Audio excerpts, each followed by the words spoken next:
கல்யாண வீட்டுக்கு போகலன்னா கூட பரவாயில்ல, கருமாதி வீட்டுக்கு போனோன்னு நம்ம ஊரில் ஒரு ஒரு பெரிய வழக்கம் ஒன்று உண்டு. அது எல்லாருக்குமே தெரியும்.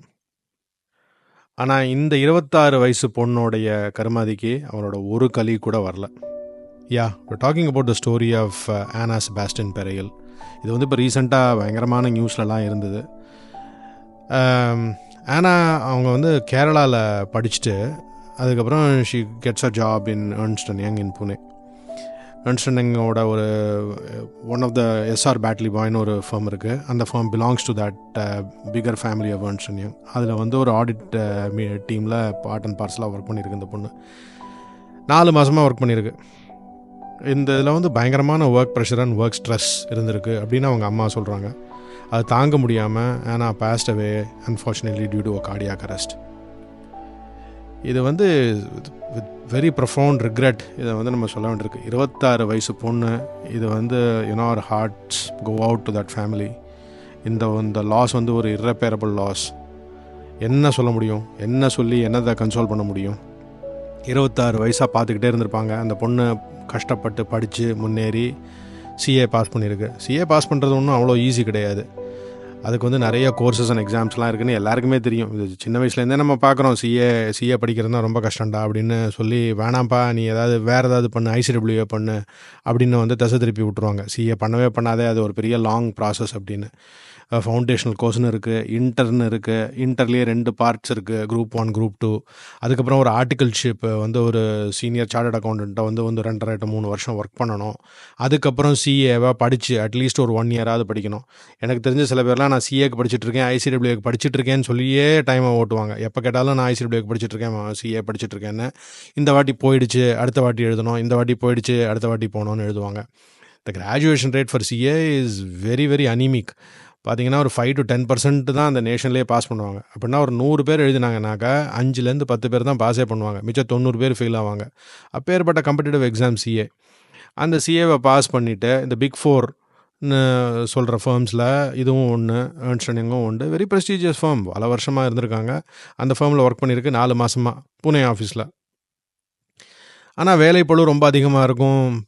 60 to 70 hours per week போட வேண்டியிருக்கும். கான்ஸ்டண்ட்டாக ஒர்க் பண்ணிகிட்டே இருக்க வேண்டியிருந்திருக்கு. அந்த பொண்ணு நிறைய ப்ரெஷர் எடுத்துகிட்டு வந்து அந்த ஒர்க்கை வீட்டில் வந்து பண்ணுறது, சரியாக தூங்காமல், ஒரு டைட்னஸ் இந்த செஸ்ட் அப்படின்னு இருந்திருக்கு அப்படின்னு சொல்கிறாங்க. த வேர்ஸ்ட் பார்ட் இஸ், அந்த பொண்ணு போன பிறகு there was not even a single colleague. பக்கத்து க்யூபு, அப்படி ஒரு க்யூபு. இப்போ நம்ம தெருவில் ஏதாவது ஒரு ஃபங்க்ஷன் நடந்ததுன்னா எல்லாருமே போவோம். கருமாதி நடந்ததுன்னா கண்டிப்பாக போய் நிற்போம்.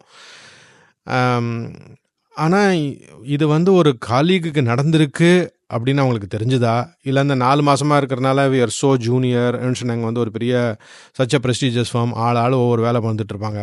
இந்த ரிமோட் ஒர்க்கும் is also made us all very distant. யார் எப்போ வராங்க, சம்டைம்ஸ் இதெல்லாம் ஒரு ஹோட்டலிங் ஸ்டேஷன்ஸ் மாதிரி இருக்கும் அங்கே ஆஃபீஸஸே.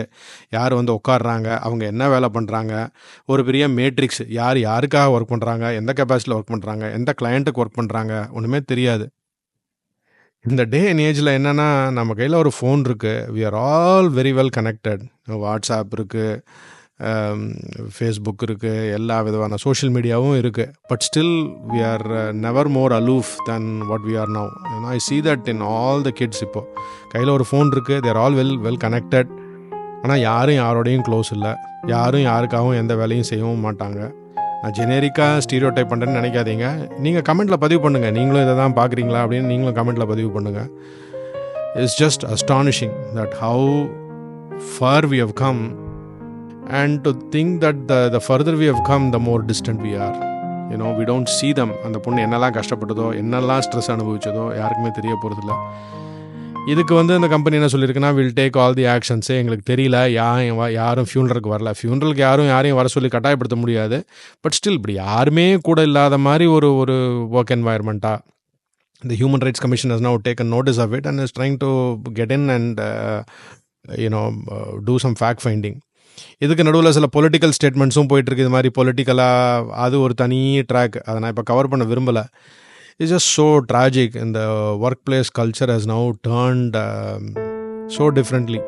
அது ஒர்க் பிளேஸ்னால தான் போச்சா, அந்த பொண்ணுக்கு வேறு ஏதாவது ஃபிசியலாஜிக்கல் சேலஞ்சஸ்லாம் இருந்ததா அப்படிங்கிறது வந்து இன்னும் still remains to be seen. Further investigation or revelations might show என்னெல்லாம் ஏதாவது ஒரு ப்ரீடிஸ்பொசிஷன் இருந்ததா அப்படின்னு தெரியாது. But still I can sense that a lot of kids want to get ahead. They put a lot of stress on themselves and then the workplace adds to it. அதனால் இந்த இது வந்து no answers yet but a lot of questions.